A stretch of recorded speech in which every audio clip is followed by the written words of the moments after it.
Welcome back to the Inner Slot podcast. This week, episode number 16. As always, we're joined here by me, Josh, Henry, Connor, and Chris. Well in the midst of the off season of the NFL now, trying to keep it interesting. We did wide receiver rankings last week. We'll look at running backs. We've done another mock draft. But before we dive into all that, Connor, why don't you remind us of last week's Inner Slot Buster? Yes, so I'll take you straight into the clue this week. And last week's In the Slot Buster is I spend my time making art in the wind.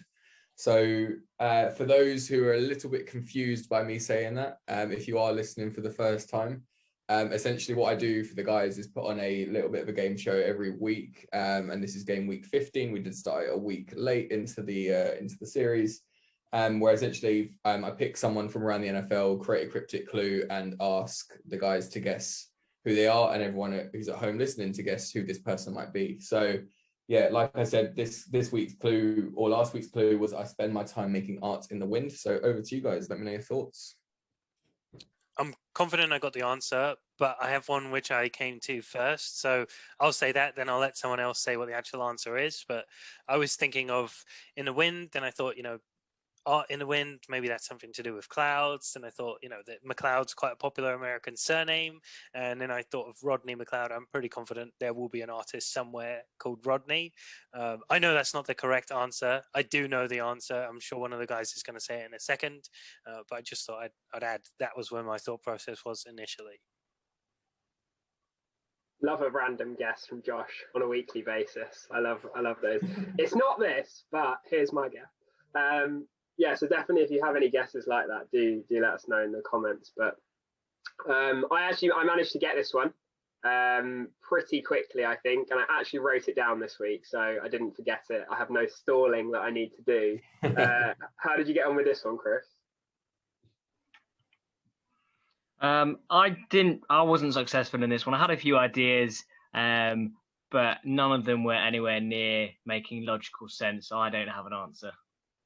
Okay, I'm happy to go for it. It looks like I think Josh is very confident as well. I think it's actually someone who would struggle a lot in the wind, especially recently. I think it's Drew Brees. That's what I got to. Love the analogy, Henry. Yeah, it is Drew Brees. Yeah, congrats.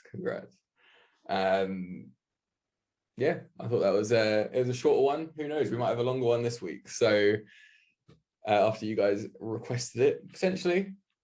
No, it's not that long, don't worry. So come back very shortly after we go through our next section, and we'll go through this week's clue for everyone to guess over the coming week. Perfect. Thanks, Connor. And that segues really nicely on for me because the next section is running backs, and the top running backs, we'll all take a look at those. But in our pursuit of finding the top running backs, we try and find NFL pro comparisons. And I was looking at some LaDainian Tomlinson highlights. It's always nice to find an excuse. Obviously, looking at a season where Drew Brees is chucking him the ball back, and then he's making, I think it was about 4 forward passes for touchdowns that season. So then, Drew Brees was bouncing around there as well in my thoughts. But let's talk about this upcoming crop of running backs. Connor, I know your opinion on the class was not particularly kind. Is it safe to say you're not a fan of the crop this year? Yeah, I mean, we've definitely seen stronger classes. And yeah, I think my thoughts having I suppose previewed them a little bit more during the week is that I think you can see why they're not projected to be up in the top order or potentially even the first round. So yeah, it's not as strong as it could be, but yeah, it's interesting going through them anyway. So yeah. Let's see. Let's start. All right. Who wants to go first and give us their number one? Henry, why don't you take us away? Who is your number one running back? Yeah, happy to start it. And I did have similar feelings to Connor, if I'm honest. I don't think it's a strong group. I think by now, if you've listened to any of the pods, you'll know my feelings on running backs and how they shouldn't be near the first 2 rounds in general. I found it really hard to rank them because I think there's some different skill sets in there. If I had to pick a back that I think will probably have the most success at the NFL level, I think it would be Travis Etienne. He would have been my number one back last year as well. And I do think he has an intriguing skill set. I wasn't blown away. I think he's got some good burst. He's definitely got some good balance, and actually reminds me of a better version of Clyde Edwards-Helaire, who went in the first round last year. Similar that you said, you sort of came across some interesting things, Josh. One thing that I came across in his highlights was the Clemson quarterback, DJ Ulungalele, who I think will be starting next year, probably one of the top picks maybe in a couple of years in the NFL draft. But if anyone watched QB1 on Netflix, the documentary series, he was on that for a bit. So that was cool to see him playing for Clemson and throwing the ball to ETN as well. Yeah, thanks, Henry. For me, ETN was number 2. I like the comp, but for me, I kind of took him as Alvin Kamara was really where I looked, but I didn't see him quite so high. Just a similar side. I think, the thing which ETN really brings to the table is that top level burst of speed. I think that's the difference between him and the other top backs in this class. But for me, number 1 was Javonte Williams from University of North Carolina. And his pro comparison, and that's why I was talking about LT, was Chris Carson mixed with LaDainian Tomlinson. If LaDainian Tomlinson didn't have the high-end speed, then I would say he's a remake of him.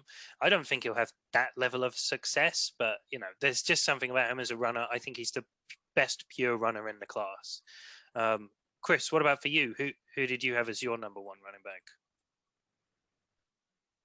I sided with Henry after looking through the film. Obviously, Najee Harris has got all the talk, but ETN was my number 1. He's quick running back, good mobility, and he was able to make a big play look really easy with the pace he's got, and showed some attributes to be a third down pass catcher as well.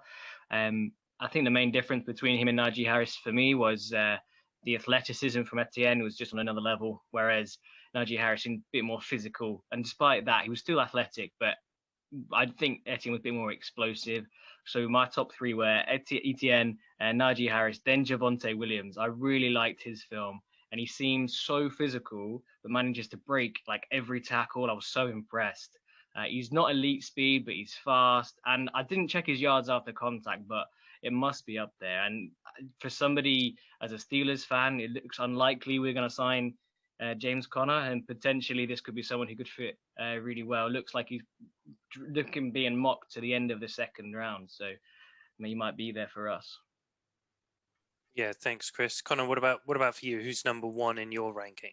Yeah, I think mine goes back actually a little bit to to whoever has listened to some of our previous pods. I've kind of stated before that I am a little bit more of a fan nowadays of a more powerful running back, and for me, I think the clear standout for that would be Najee Harris. So I think he stood out for me watching the tape for them, and he would be up there as my number 1 like running back coming out of this draft class. I just think there's space for that in the NFL at the moment. There's a need for that. We're seeing them, those sorts of running backs take that sort of control at the moment, and I think he from his tape and from his stats coming out of college, I think he's got some great potential to really make an impact on his team. Yeah, thanks, Connor. I mean, for me, to be completely honest, Najee Harris didn't even crack my top 3. I think there's a lot to be said about big back, and you made a really good point, Connor. Power back, they translate to the NFL. You don't have to do too much to change it, and he's got the pass catching, which is a rare combination. I kind of view him as like a Mark Ingram type player. I think he works well in the backfield, but I just don't think he has enough to really separate from the guys, and he looks very sluggish in my opinion. And you play at Alabama, you basically play with an NFL caliber offensive line. You got it pretty easy. Henry, we didn't go through what your top 3 actually looks like. Was Najee Harris in there? No, I have interesting had the same comp as you, Josh, but I didn't think he looked as good as Mark Ingram at any point. Sluggish, a bit like as you said, would be a word that stood out to me. I think with that power back title, he's definitely not in the same category of power as a Derrick Henry. It's not that level. I just didn't see that at any point. And really, the only highlights that I saw were the hurdle plays, which I don't think are gonna pop at the NFL level of the same extent. It's probably that's gonna hurt. So I was really disappointed when I saw him. I think, like you said, just some receiving ability down the field, which was quite nice, but nothing stood out to me except the Alabama offensive line, which was pretty exceptional. And also how edge defenders at the college level cannot contain or set an edge at all. So many times that edge just crashes down and Harris bounced it out very easily. So yeah, Harris was not at all impressive for me. I've seen him. I don't know if anyone saw Charlie Casserly's mock draft with the Falcons taking him at 9 overall, 8 overall, I think, after trading down. Less said about that, the better. Someone I would like to mention, though, who did stand out to me was Michael Carter, who Javonte Williams' teammate. Definitely think there's a role for him at the NFL. I think maybe a 3rd or 4th round pick there. But some nice speed, short striding, had some good juke moves, and actually remind me a little bit of Aaron Jones coming out of UTEP. Obviously, the Packers will be looking for an Aaron Jones replacement.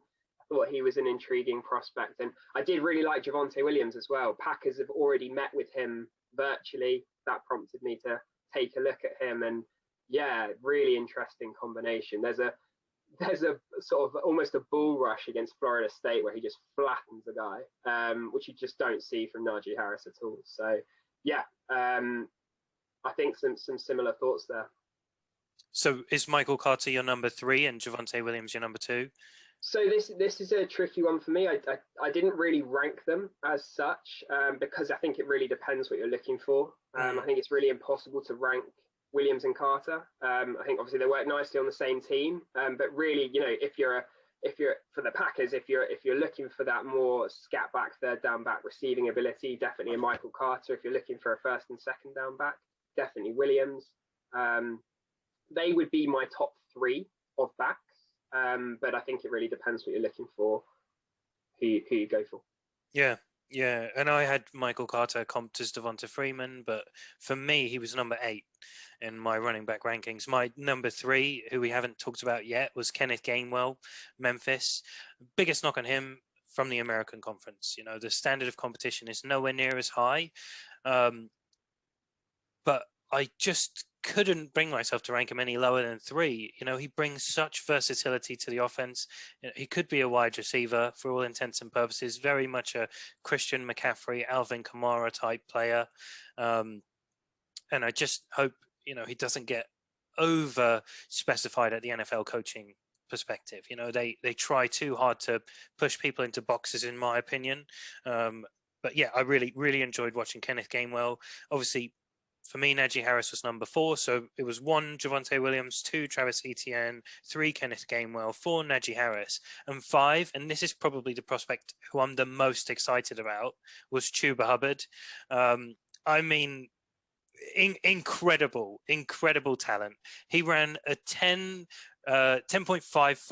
100-meter yard dash when the guy was 16 years old. Which I looked it up, and the last Olympics we had, 2016, the preliminary round, so the qualifiers to make it in there, he would have been the 3rd fastest runner at the age of 16 if he hit his personal best. And that guy's on a football field. And he's not 16 anymore, right? I'm just looking at the guy and I'm thinking, he was a home run machine. He looked like a cheat code on tape. He doesn't have the vision or the balance. Things were so easy to just get him out there. But as soon as he hit open field, he was gone. If you are an NFL coach and you want a chance to get your hands on someone with supreme athleticism and coach them up, this is the guy. And I'm so surprised he didn't spend another year in college. Elite production in 2019, 2020, massive drop off. But yeah, Chris, what were your thoughts on Chuba? So did you have Gainwell at 4, then Hubbard at 5? No, so I had 1 was Javonte Williams, 2 was Etienne, 3 was Gainwell, 4 was Najee Harris, 5 was Chuba Hubbard, and just before you continue your point, my comparison for Chuba was Calvin Johnson. I don't think you could pick any back in the NFL's history that had the same speed that this guy does, but maybe Chris Johnson's close. I don't know if I said Calvin Johnson, but Chris Johnson, obviously, CJ2K. Yeah, that's a unique skill set if you got both of those. If you got both of those, that's DK Metcalf. Yeah. So I had Hubbard 4th in my running back rankings. I similar thoughts to you, Josh. Absolutely electric. This guy's so fast. He's great footwork, able to make a move, make a man miss. He seems to have a good O-line. I'm not sure on the standards there, but he seems to have a good line that made acres of space. But I don't know if it was he just found the space and made it look massive. All of the film is essentially a 60-yard, 70-yard, 60-yard touchdown breakaway play. He can absolutely take it. He is so exciting to watch. Similar vibes I got from watching Kadarius Toney last week, where I mentioned he's probably one of the most excitable players for me. Chuba Hubbard really was a standout player. And then I had Kenneth Gainwell. Great footwork, great balance. He loves a spin move, this guy. And again, I made a note there, loving could be handy lining up in the slot, as a versatile option there. So I had Hubbard, then Gainwell for me. Thanks, Chris. Thanks, Chris. I think that's a really, really good point. Connor, what about you? How does your top 5-ish rank out? Yeah, I think the others, like after my number 1 would be Travis Etienne, and then I was probably looking next. I actually think Kenny Gainwell was next on my list as probably my top 3. One other thing that I wanted to highlight, which is quite exciting, I suppose, for obviously we've not mentioned him. I don't know where he'll go, probably a lot later down the line, but there's excitement around one of Last Chance U's very own. If any of you guys have watched Last Chance U, but we've got Rakeem Boyd in for contention in the draft this year, which is just really exciting in itself. It's always great to see those success stories coming out. So just one to highlight specifically. But yeah, no, really interesting there. Thanks, Connor. Henry, finish us off with your list. Does Rakeem Boyd come anywhere close? I'm not putting him up in my 5. I'm telling you that. I'm just saying. No, I definitely remember him from Last Chance U, though, Connor. That's a great shout, and I was aware that he was coming out this year. I haven't got him in my top few, but let's see. I think he does have a chance to get drafted if I'm right. I think he'll probably be a 7th round, but maybe a chance there. Definitely has some talent. I'll mention maybe 1 or 2 more guys that sort of stood out to me. Probably my favorite player out of the class to watch, maybe bar Hubbard, was Demetric Felton of UCLA. I think he's got a really, really intriguing skill set. Definitely a big role in the NFL for him. My comp was Austin Eckler. I think he's got a lot of receiving ability. He played a lot in the slot and actually competed at the Senior Bowl as a slot receiver, but so many missed tackles on tape. I would definitely one that I would really think would suit the Packers on round 4, round 5 to complement the running backs we've already got. So Demetric Felton, really, really looking forward to seeing what he can do at the NFL.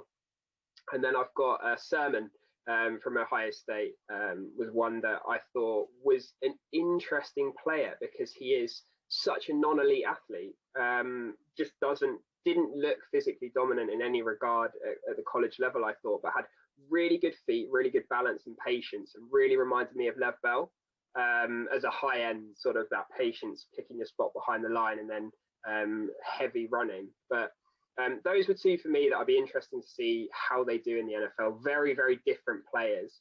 I think to sum up the class, I would say most of the players don't have a special trait, or if they do have a special trait, they've only got one. They've got Hubbard's speed or Williams' power. There's not really a guy who I think is special. There's no. I don't think there's a Pro Bowler in here.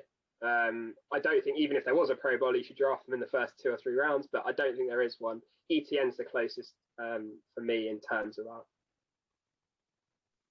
Yeah, really apt analysis, Henry. I couldn't agree more. It's more of a depth class rather than a, peak level. I agree. I don't think there's a Pro Bowler in here. I would say, actually, probably in my opinion, the most likely is Kenneth Gainwell, just because of his versatility. I'm pleased you outlined Demetric Felton because, at UCLA, my pro comp was J.D. McKissick, very much similar player to Eckler. Versatility, and please you mentioned about Senior Bowl where he did obviously train and play as a wide receiver itself. Trey Sermon, I thought of DeMarco Murray when I was looking at him. Obviously, the thing which he did, which the others didn't necessarily do to the same extent, was perform at the highest level, and he pretty much carried Ohio State in a couple of those games to really propel them to have a chance at the championship. So I thought I was pretty impressed with his ability at the moments when it mattered. Another two for me to highlight were Randre Stevenson, who actually was my 6th ranked running back. I think he kind of looked like Alex Collins from a pro comp perspective. Some similarities with Kareem Hunt, a very versatile skill set, but you're exactly right. They're either really well-rounded to the point that they're boring, or they've got one unique trait, but just massively counteracted by so many flaws, which is crazy when you think of how polished these running backs usually come out of college. So, any last points or thoughts which you wanted to add, Chris? When I was watching Randre Stevenson's film, I wasn't that impressed. There was nothing. So I'm surprised to have him as 6th. Like you said, he's well rounded, but there was nothing really that leapt off the tape. Good power, good physicality, 3-down back, but not really explosive. It didn't wow me. We've talked about Demetric Felton. Henry, great shout. Really love that play. Great on kick returns as well. A bit more versatility. Michael Carter, we talked about. Trey Sermon, we talked about. The only other one was Breece Hall. I don't know what your guys' opinions of him are. I wouldn't say he's top 5, top 10, but I enjoyed watching his athleticism. Stays on his feet. He's got really good balance, able to sort of avoid the tackles, and just exciting to see if he could translate to the NFL. But that was the only other one. Yeah, thanks, Chris. I mean, it's the same every year, isn't it? There's always plenty of running backs that could go undrafted, very late rounds, and still have a role in the NFL. And I think if you look at the gap between Breece Hall and Randre Stevenson, it's so minimal. They have such good balance and bounce. That's what they're there for. The thing which I liked about Stevenson was he gets low for contact, drives through a lot of it. But in reality, that's all stuff down to coaching. That's what the NFL is there for. That's meant to be the better place to improve that versatility. So I liked his tape. Yeah, he stood out, but it just it's just one of those things you got to see what actually happens on the day, in my opinion. But Henry, any final thoughts from you? I love that comp for Sermon that you came up with there, Josh. DeMarco Murray, I think that's a really great shout. I'll chuck out one more name, which was Khalil Herbert from Virginia Tech. I think he's a really good illustration of someone that you could probably get on day 3, and you're going to get 95% of the same production as you get from one of these top few guys.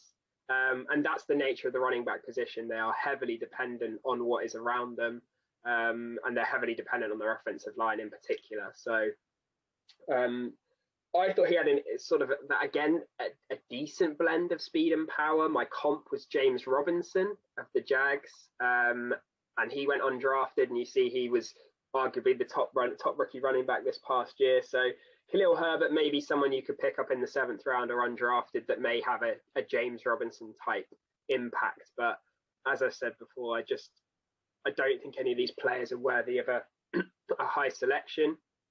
And by the nature of the running back position, I don't think any should be touched really in the first 3 rounds. Yeah, thanks, Henry. And Herbert himself, obviously playing at Virginia Tech, you always have that knock on what their offensive scheme looks like. How does that translate to the NFL, which always bumps you down a couple of rounds. But But yeah, there's always some value there, which is exactly why we don't spend high draft picks on running backs, or good teams don't. I mean, you don't have to look far at the list of teams that have spent a high pick on a running back and what their thoughts are. I mean, Connor, you're the Cowboys fan. If you could choose Ezekiel Elliott or Najee Harris right now, based on their contracts, who would you go for? Tony Pollard. Tony Pollard, yeah. That's the correct answer. That's a fair enough choice, yeah. As long as you're not picking Najee Harris at number 8, like that mock. I could not agree more, Henry. What a ridiculous decision that was. But Connor, take us back to something a bit more relevant for the pod and in the slot busters for this week, game week number 15. Yeah. So I'll just take you through the game one more time. So I'm just about to give the guys a clue, which you can all guess along with at home. The idea is that it's someone from around the NFL, and we just want anyone to have a guess, because we do want to give away a prize for the first person to get the correct answer of this. Where we are looking to give away a mini Riddell pocket helmet. Correct me if I've said that wrong, Josh, who's arranged the prize. That was correct. Thank you. So yeah, do comment on YouTube or Twitter, and we'll be able to take those into consideration for the prize ahead of our podcast next week, which we will film at about 8:00 on a Wednesday. So get your guesses in before then. So this week's cryptic clue is: you might find me looking for animals, or more specifically, chickens. So I'll say that one more time. You might find me looking for animals, or more specifically, chickens. I'll give you guys a second to write it down. So I'll fill this space. And has anyone got an early confidence this week, or is this going to take a little bit more time? I've not got confidence on a specific guess, but I think I've got some ideas that are pointing me in the right direction. No, I've normally got it by now. No, I haven't got this one yet. I don't have even that many ideas so far. Perfect. That's what I like to hear. Thanks, Connor. We'll mull that one over, I'm sure, for the week, and we'll come back with some guesses. Hopefully, Chris has got it next week. It looks promising. This is definitely the furthest ahead Chris has ever been on one of these. Yeah, usually the game's already over. Definitely. It is. Well, speaking of birds, let's talk about the Cardinals. They picked up JJ Watt. Such an incredible pickup for the team. I mean, you get such a great veteran presence. Apparently, the Browns and the Colts offered JJ Watt more. Questionable sources on that one. But yeah, apparently that's what he turned down to go with the Cardinals, which is interesting considering of the three, probably the Cardinals were the ones with the least championship potential. Don't you think, Henry? Got to give credit to that segue. Love a good segue. That was really strong, Josh. Well done. I think the big part of what he's chosen is he's picked a team probably for 2 reasons, possibly 3. I think he's texted Kyler Murray to say, you're a big reason why I came here, and compared to Wentz or Baker in those 2 instances, I think that's a fair shout.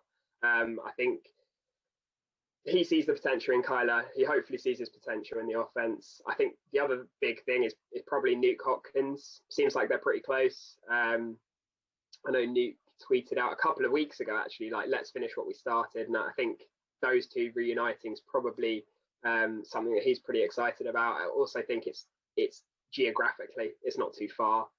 Might have played a part in it. The weather, I don't know about homes or anything like that, but that might have helped. I also think he probably didn't want to go to an AFC team, less likely of playing the Texans, maybe might have factored into it. I know the Texans fans are always going to love JJ Watt, I think, so that might have played in as well. But yeah, what did you think about it, Chris? Yeah, I thought similar things to you. Geographically, that was one of the main reasons for me. Obviously, he's big on his family. Obviously, Steelers, you've got his 2 brothers, but we don't have enough cap space. So it was never really likely, despite TJ and his tweets trying to get him to join That would have been great. But yeah, geographically was a big reason. I think Hopkins, like you said, the pictures he tweeted out before, like I said, let's finish what we started. They seem really close. And out of the three, either the Cardinals or the Colts would have been my two. Maybe that's just an anti-Browns thing. But I think Colts are probably the best team in chances of making a Super Bowl. But if Kyler takes another step forward, avoids injury, because obviously he wasn't playing very well for a period with his shoulder, hopefully the coaching can be better. So yeah, I like the move. Yeah, thanks, Chris. Definite bias there against the Browns, but I'm all for it. I'm pleased to hear someone else put Baker Mayfield's name in the mud, and also hear a pro NFL player give us as much of a clue as we can possibly get that he doesn't think he's as good as Kyler Murray. Although, if it were me, sibling rivalry being what it is, I think I would have been tempted to join the Browns to play my brothers twice a year. What about for you, Connor? You surprised he went to the Cardinals? I know you're a huge JJ Watt fan. Yeah, I just that wasn't really on any of the lists that we spoke about, was it? Like, we never went through that was even a potential. So no, it's really surprising to see him go there. But I think it could be great for him as well to really put an impact. Like you guys were saying at the beginning, there's they weren't in a position to get much further than the regular season, past certain levels of the playoffs. He's probably thinking, if I go here, I can make my impact, as well as all the other reasons you guys have spoken about. He's given himself a reason to be able to change this team, and he believes in a player who he believes as well can have that impact, and he's just another stepping stone in the journey to be able to reach that level. He might not win a Super Bowl, but he might be able to make a huge impact. I think, one thing that a couple of people have mentioned now is I can see Cliff Kingsbury getting fired, first coach out this season. If this doesn't go well, he's got Nuke Hopkins in a trade. He's had the number 1 overall pick, Kyler Murray. He's now got JJ Watt. I do think that Cardinals fans, I've seen it on Twitter as well, I think this could be, he has to make the playoffs this year. Remember that out of all the teams he was linked with, they were all playoff teams, and the Cardinals didn't make the playoffs last year. It's a tough division. I think this has got to be the big third year for Kingsbury, I think. The other couple of teams that we were looking at were the Packers, Bills, Ravens, all teams that have been, won multiple playoff games this past year. And I think probably like Chris said, cap space probably played a part in that. I thought if you were going to chase the ring, probably the best place to go would be the Bills. But whatever, that didn't end up happening. Josh, I've seen some great memes about Russell Wilson running for his life in that division over the last few days. With you've got Bosa, JJ Watt, Chandler Jones, just a whole heap of pass rushers. What was your reaction purely as a Seahawks fan to seeing another great pass rusher come to your division? I really don't mind it. I'll be completely honest. I think JJ Watt's at a point now where the impact he brings to the team is in the locker room and less on the field. I do think he's a great player. No disrespect to him. I love what he brings, and I would have loved to have had him on the Seahawks. So huge impact, but it doesn't make much difference, does it? Russell Wilson just needs to get his head straight, and the organization needs to come to some agreements. That's the main thing, in my opinion. Yeah, I definitely agree there, Josh. I think although JJ was still playing at a very high level, I think you're right that predominantly his influence is going to be a lot off the field and coaching up and things like that. But definitely can still have an impact. And I do have to mention, in my previous list, I did mention Aaron Donald, possibly the best player in the league. So yeah, Aaron Donald also is going to be chasing down Russell Wilson. So good luck with that. I think we're going to do an episode on Russell Wilson's future coming up as well, which we'll look forward to getting Josh's thoughts on. Yeah, we have to. We were discussing that.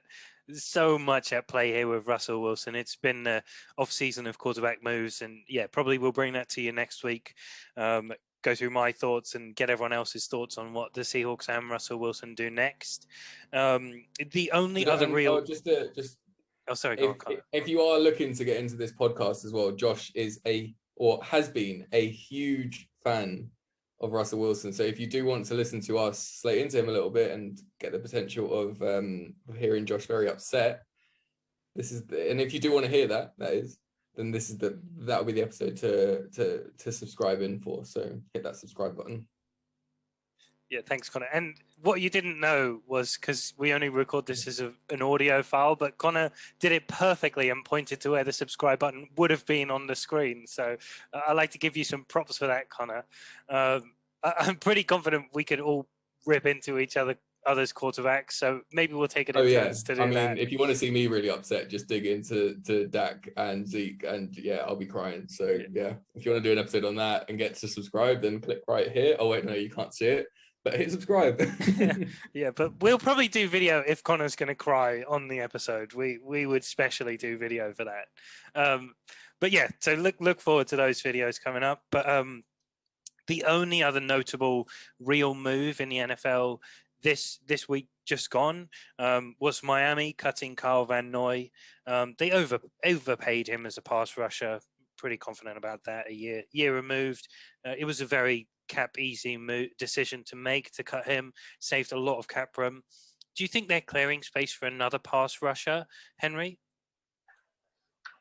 Possibly. I think all the intrigue is maybe they're clearing space for a certain quarterback looking to get out of Houston. But I mean, a like-for-like replacement, I suppose, is a possibility. I think Van Noy was a very Patriots player, wasn't he? He could do multiple things very well. He could always do his role. He didn't have a crazy athletic skill set, but he maximized what he had. And you gave us a couple of options before the episode, Josh, about maybe some replacements. And I think Shaq Barrett definitely back to the Bucs. I don't think anyone's leaving the Bucs. Everyone seems very happy, as you would be. They're not, everyone wants to stay. Godwin wants to stay as well. And Ngakoue is the opposite of Van Noy for me. He's like an athletic freak who does one thing very well, and that's rush the passer with speed and some power. So that would be a real sort of 360 in that position and go completely the other way. But maybe I think the cap space for Deshaun Watson is the more interesting angle for me. Yeah, good point, Henry. I think every good NFL franchise, if they have a contract like Kyle Van Noy's, should be cutting that contract. You don't get the production you've paid for. You put a nice contingency clause in, which is limited dead cap space moving forwards after the first season. That's a very good bit of business by a franchise who's done a lot very well recently. And I think you make that decision regardless of who you're going to plug in. Yeah, if they got Deshaun Watson, that would be incredible. That would be the best move the franchise could do. I think we would all agree on that. But yeah, if they settle short and they go spend big on free agency and use a similar model, and then, worst case, have some cap space again next season, it wouldn't be a bad position to be in. So yeah, for me, Matt Judon or Yannick Ngakoue, both of the guys who could be set to leave the Ravens, would be adequate replacements there, and maybe more potential upside. But we'll watch that.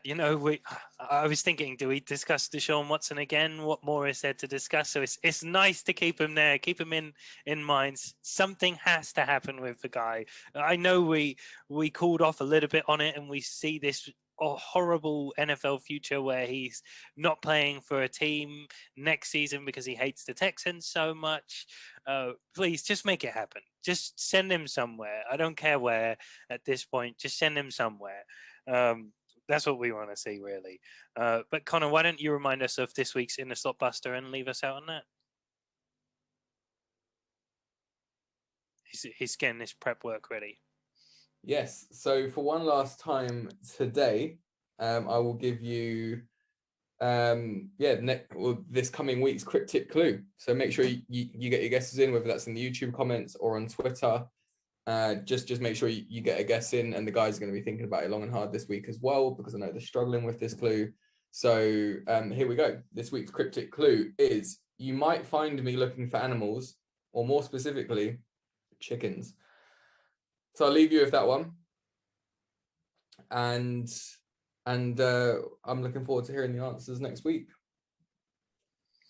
Thanks, Connor. Yeah, do remember, if you drop us a guess, doesn't matter if it's correct or not, could be as off the wall as Rodney McLeod, but it will put you in contention for a mini Riddell pocket helmet of a team of your choice. We'd love to send some of those out, so please do let us know. And obviously subscribe, follow us, YouTube, Twitter, Facebook, everything like that.